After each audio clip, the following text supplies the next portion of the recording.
মামলায় আটকালো ভাতা। এসএসসির চাকরিহারাদের জন্য ভাতার ব্যবস্থা করেছিল রাজ্য সরকার 25,000 এবং 20,000 গ্রুপ সি এবং গ্রুপ ডির জন্য। সেই ভাতা আটকালো মামলায়। আজকে বিচারপতি অমৃতা সিনহা হাইকোর্টে জানিয়ে দিলেন চাকরিহারাদের ভাতা স্থগিত 26শে সেপ্টেম্বর পর্যন্ত, অর্থাৎ 26শে সেপ্টেম্বর পর্যন্ত অন্তর্বর্তী স্থগিতাদেশ দিলেন। এই যে ভাতা দেওয়া চাকরিহারাদের, এই চাকরিহারাদের ভাতা দেওয়া নিয়ে কি পর্যবেক্ষণ বিচারপতি অমৃতা সিনহার? সরাসরি চলে যাব প্রতিনিধি অর্ণবের কাছে। অর্ণব, যেদিন শেষ শুনানি হয় সেই দিনও যে প্রশ্ন তুলেছিলেন আজকেও কি সেই প্রশ্নই তুললেন বিচারপতি?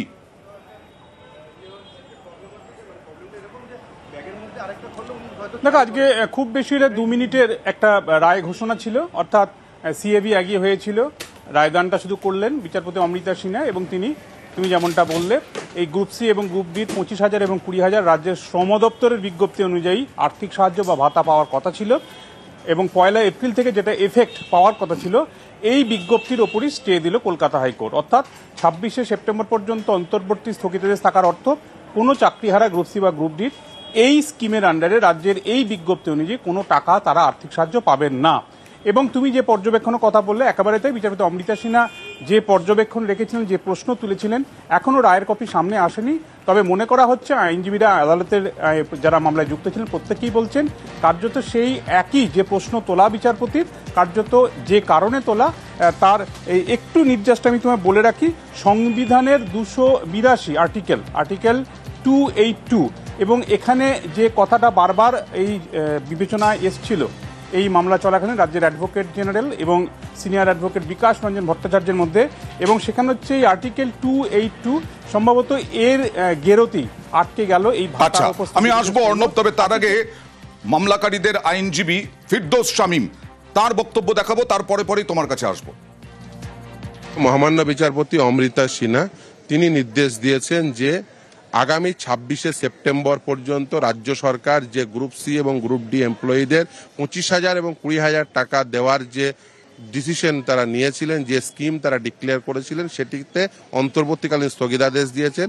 4 সপ্তাহের মধ্যে রাজ্য সরকার এফিডেভিট দেবে, তার প্রত্যুত্তরে 2 সপ্তাহের মধ্যে আমরা এফিডেভিট দেব, তারপরে ম্যাটারটি শুনানির জন্য আসবে। এই যে এফিডেভিট বা হলফনামা তুমি যেটা বলছিলে, তার সঙ্গে হলফনামা কি দিতে বলেছে রাজ্যকে, কি জানাতে হবে সংক্ষেপে?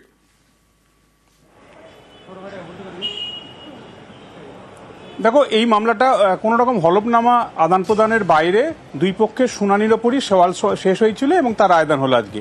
এবং এক্ষেত্রে মামলায় যে অভিযোগগুলো করা হয়েছে, সেক্ষেত্রে যারা বঞ্চিত চাকরি প্রার্থী গ্রুপ সি গ্রুপ ডি তারা বলেছিল তারা কেন পাবে না, তারাও তো বঞ্চিত, তাদেরও পরিবার রয়েছে, তাদেরকেও দরকার হলে ওই ভাতা দেওয়া হোক, আর না হলে এই ভাতা যেহেতু আইন বিরুদ্ধ এটাকে বন্ধ রাখা হোক। দ্বিতীয় যে কথা বলে সেটা করা হয়েছে। এক্ষেত্রে রাজ্যের যুক্তি কি, রাজ্যের বক্তব্য কি, এবং রাজ্য স্পষ্ট জানিয়েছিল যারা মামলা করেছেন তারা পরীক্ষায় অকৃতকার্য এবং তাদের এই মামলা করার হকই নেই। যদিও জনগণের করের টাকা যদি জনগণের পারপাসে জনকল্যাণে ব্যবহৃত না হয়, তাহলে এই রাজ্যের যে কোনো নাগরিকই মামলা করতে পারেন। এই রকম একাধিক জাজমেন্ট আদালতে পেশ হয় এবং শেষমেশ আজকে এই অন্তর্বর্তী স্থগিতাদেশ এলো। এবং সংবিধানের 282 নম্বর ধারা, যেটাতে পাবলিক পারপাসে টাকা খরচ হবে, সেটা রাজ্য বা কেন্দ্র করতে পারে। সেই জায়গাটা আরো রাজ্যের কোনো যুক্তির জাল রয়েছে কিনা সেটা তারা হলফনামায় 4 সপ্তাহের মধ্যে আদালতকে জানাতে পারে। ওকে, দেখা যাক 4 সপ্তাহের মধ্যে কি জানাচ্ছে হলফনামা দিয়ে রাজ্য সরকার। চাকরিহারারা কি বলছেন দেখুন। আমরা যারা যোগ্যতার সঙ্গে চাকরি পেয়েছিলাম, সরকারের দুর্নীতির কারণে আমাদের চাকরি খারিজ হয়েছে, তাই সরকারের উচিত আমাদেরকে চাকরিতে পুনর্বহাল করা আইনি ব্যবস্থার মাধ্যমে। আমরা সেই দাবিতেই, আপনারা দেখেছেন মধ্যশিক্ষা পর্ষদের ভেতরে আমরা অনশন চালাচ্ছিলাম। আমাদের দাবি ছিল যে আপনারা যাই করবেন না কেন যোগ্যদের জন্য করুন, কিন্তু সেখানে তারা যোগ্য অযোগ্য মিশিয়ে সবাইকেই এই ভাতাটা দেওয়ার ব্যবস্থা করে, যার ফলে কেসটা চ্যালেঞ্জের মুখে হয় এবং অযোগ্যদের এটা দেওয়ার কারণে এই কেসটা খারিজ হয়। শুধুমাত্র যোগ্য শিক্ষাকর্মীদের জন্যই কোনো কিছু স্টেপ নেওয়া হলে হোক, নয়তো যতবারই অযোগ্যদের সঙ্গে মিলিয়ে দেওয়া হবে ততবারই সেই হাইকোর্ট থেকে সুপ্রিম কোর্ট প্রতিবার প্যানেল ক্যান্সেল হয়েছে এবং পরবর্তীতেও যা স্টেপ নেওয়া হবে সেটা যদি অযোগ্যদের দেওয়া হয় তাহলেও এই প্যানেলটা ক্যান্সেল হবে। যোগ্য অযোগ্য একসাথে মিশিয়ে দিয়ে যদি ভাতা দেওয়া হয় তাহলে সেটা কখনোই সম্ভব না। যাদেরকে 12% সুদের হারে টাকা ফেরত দিতে বলেছে, যারা পরীক্ষায় বসতে পারবে না বলেছে, তাদেরকে যদি পুনরায় টাকা দেওয়ার ব্যবস্থা করা হয় সেই রায় আটকাবে, এটা আমরা অনেক আগে থেকেই জানতাম। পরবর্তী পদক্ষেপ আমরা আলোচনা করে সিদ্ধান্ত নেব। বাকি সুপ্রিম কোর্টে রিভিউ পিটিশন আছে, সেটা সেখানে কি হয় সেদিকেও আমাদের চোখ থাকবে। আর রাজনৈতিক তরজা তুঙ্গে। ট্যাক্স পেয়ারের মানি এইভাবে দেওয়া যায় না। তাই কোর্টের যে সাময়িক অর্ডার ইন্টারিম স্টে, আমি বিরোধী দলনেতা হিসাবে একে ওয়েলকাম করছি। যদি ভাতা দিতেই হয় তাহলে 2016 সালে গ্রুপ সি ডিতে যতজন অ্যাডমিট কার্ড পেয়েছিল প্রত্যেকের ভাতা দেওয়া উচিত। কোর্ট ঠিকই বলেছে সরকারি টাকা এইভাবে দেওয়া যায় না। মানবিক মুখ্যমন্ত্রী, গ্রুপ সি গ্রুপ ডি যারা সদ্য সুপ্রিম কোর্টের রায়ে চাকরি হারা, তাদের সংসার যাতে চলে মানবিক দিক থেকে একটা অন্তর্বর্তীকালীন রিলিফ দিচ্ছিলেন, সেটা আটকাতেও কারা কোর্টে গেল? পথে কে পাশে থাকে আর কারা চাকরি খাবো, অন্তর্বর্তীকালীন ভাতা পেতে দেব না, বিপদে পাশে থাকবো না, লোককে কষ্ট দিয়ে চোখে জল ফেলে তাই নিয়ে বিরোধী রাজনীতি করব, এদেরকে চিনে রাখতে হবে। এবার বিধানসভা দেখাবো। বিধানসভায় আরো একদিন নজিরবিহীন ঘটনা, আরো একটি। কি নজিরবিহীন ঘটনা? শাসক দলের বিধায়করা ওয়েলে নামলেন, কারণ বিজেপি বিধায়কদের সঙ্গে তুমুল তর্কাতর্কি। ফিরহাদ হাকিম, অরূপ বিশ্বাসের সঙ্গে শঙ্কর ঘোষ, অন্যদিকে বাবুল সুপ্রিয়র সঙ্গে কখনো হিরণ চট্টোপাধ্যায়। এই তর্কাতর্কি একটা বিল পেশের সময় বিপুল তর্কাতর্কিতে উত্তেজনা। সরাসরি চলে যাব প্রতিনিধি আবিরের কাছে। আবির, গতকাল যে অনীহা, উত্তর শুনতে অনীহার অভিযোগে বিজেপি বিধায়কদের বক্তব্য খারিজ করে দিয়েছিলেন স্পিকার, এবং তৃণমূলও হুঁশিয়ারি দিয়েছিল যে আমরাও শুনবো না বিজেপি বিধায়কদের। আজকে কি তারই রেশ, এবং এমন কি ঘটলো?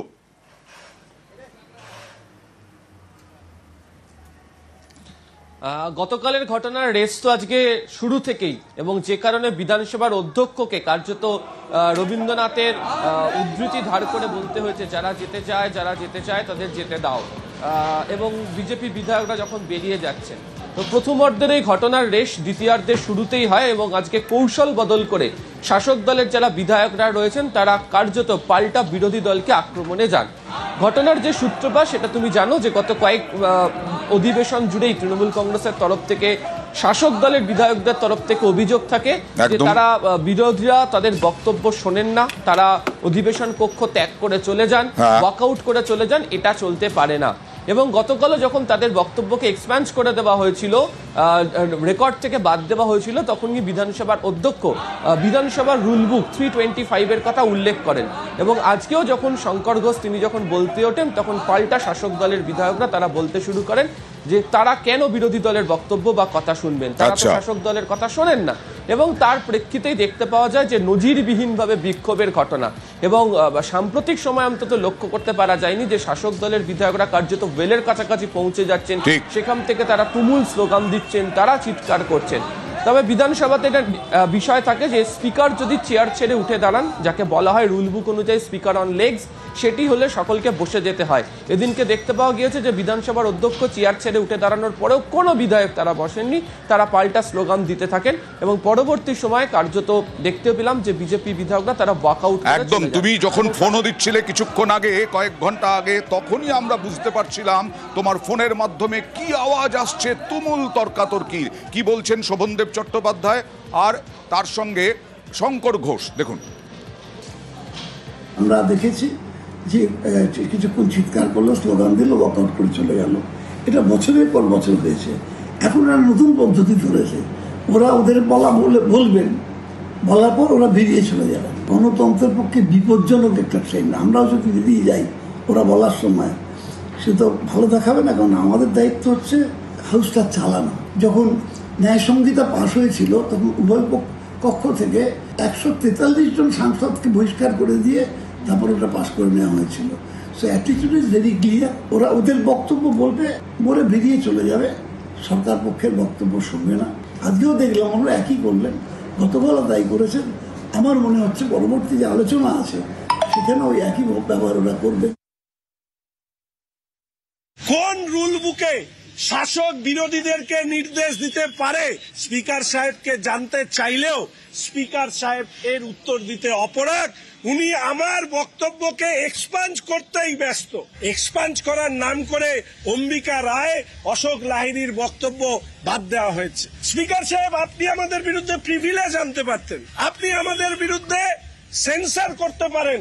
আপনার কোনো অধিকার নেই 355 1 এবং 2 যেখানে এক্সপাঞ্জ করার কথা বলা আছে সেইটাকে ব্যবহার করে পুরো বক্তব্য স্বাধীনতার পরে কোনোদিন এরকম হয়েছে বলে আমি শুনিনি।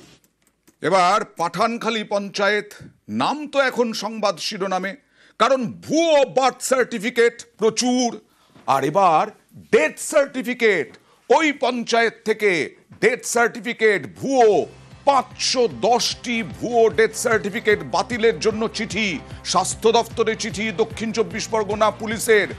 ডেথ সার্টিফিকেট মানে এই ভুয়ো ডেথ সার্টিফিকেট তৈরি করে সম্পত্তি হাতানো থেকে আরম্ভ করে অনেক কিছু। সরাসরি চলে যাব সোমরাজের কাছে। সোমরাজ, কি মনে করছে রাজ্য সরকার বা এই যে স্বাস্থ্য দপ্তর চিঠি দিল কিসের জন্য?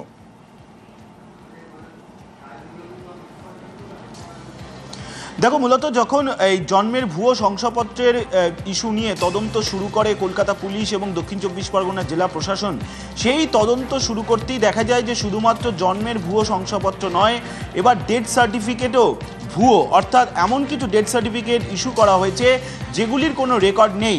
এবং তারপরেই যখন তদন্ত প্রক্রিয়া শুরু হয় দেখা যায় একাধিক ডেথ সার্টিফিকেটের ক্ষেত্রে এরকম দেখা যাচ্ছে যে সেই ডেথ সার্টিফিকেটগুলি ইস্যু করা হয়েছে, জন্ম মৃত্যুর যে সরকারি পোর্টাল রয়েছে সেখানে আপলোড করে দেওয়া হয়েছে, কিন্তু তার কোনো রেকর্ড নেই সরকারি বুকে। অর্থাৎ যে লগ বুকে রেকর্ড রাখতে হয় সেই লগ বুকে রেকর্ড নেই। তারপরেই যখন সন্দেহ তৈরি হয় তারপরেই আরও তদন্ত শুরু হয় এবং তদন্তে দেখা যায় যে 510টি এরকম ডেথ সার্টিফিকেট হদিশ পাওয়া যাচ্ছে এই পাঠানখালী গ্রাম পঞ্চায়েত থেকে, যেখান থেকে 3500 ভুয়ো জন্মের শংসাপত্র পাওয়া গেছে। সেইখানেই দেখা যাচ্ছে 510টি ভুয়ো ডেথ সার্টিফিকেট চিহ্নিত করা হয়েছে।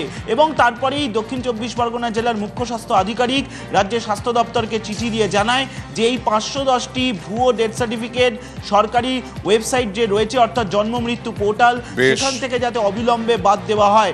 এবং শুধু তাই নয়, ইতিমধ্যেই দক্ষিণ 24 পরগনা জেলা প্রশাসনের তরফে গোটা ঘটনার অভিযোগও দায়ের করা হয়েছে।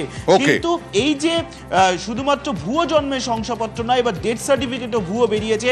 এবং তারপরে যেটা দক্ষিণ 24 পরগনা জেলা প্রশাসনের আধিকারিকরা জানাচ্ছেন যে এই তদন্ত প্রক্রিয়া আরো চলবে। জাল পাসপোর্ট কারবারি গৌতম সর্দারকে ধরার পরে একে একে পরতে পরতে একেবারে দুর্নীতির উঠে আসছে। আমরা পোর্টালে যখন সার্চ করে জানতে পারলাম যে আমাদের অফিস থেকে ভুয়ো ডেথ সার্টিফিকেট ইস্যু হয়েছে, ডেথ সার্টিফিকেট বার্থ সার্টিফিকেটের মতোই গৌতম সর্দার, যিনি আমাদের এখানকার কন্ট্রাকচুয়াল কর্মী ছিলেন, তিনি সমস্ত কিছু ইস্যু করেছেন। ইতিপূর্বে আমরা প্রশাসনিক ব্যবস্থা এবং আইনগত ব্যবস্থা নিয়েছি। গোসাবা থানা সেভাবে ইনভেস্টিগেশন করছেন। এখানে 510টা আমরা দেখছি। এবারে আরও যদি আমরা পোর্টালে সার্চ করব, যদি কিছু থাকে সেটা আমরা অবশ্যই আইনগত ব্যবস্থা নেওয়ার জন্য থানাকে জানাবো।